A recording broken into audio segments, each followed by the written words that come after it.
Apakah akan dilanjutkan atau gimana Pak? Aku ini terbosalan nih ya, gawe Pak ini ya. Kemarin aku ngomong prihatin, disalahkan uang. Hari ini aku ditanya lagi. Aku balikkan ke hati kamu Pak ya. Aku udah galak komen, ini rumah ibadah.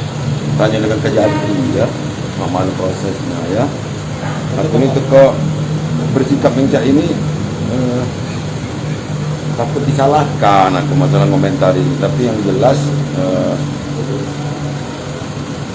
komentar tentang proses hukumnya bisa ditanya dengan Kajati. Itu akan statement aku. dilanjutkan apa enggaknya Pak, maksudnya Pak? Kalau di situ tidak mungkin. Jadi gini, kenapa tahun ini kan ada uangnya 200 M, tidak kita lanjutkan.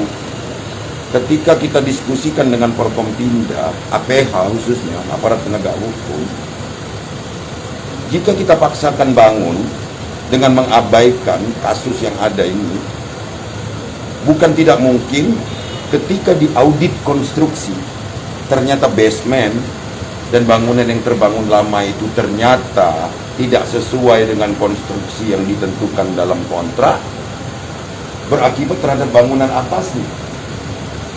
Ya, sebenarnya 200 M tahun ini ada, kemarin saya kita gunakan tempat lain.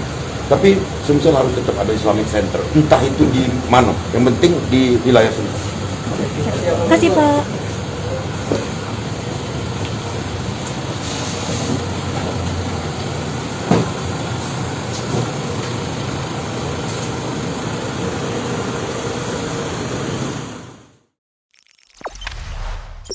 Jangan lupa subscribe, share, komen, dan like ya.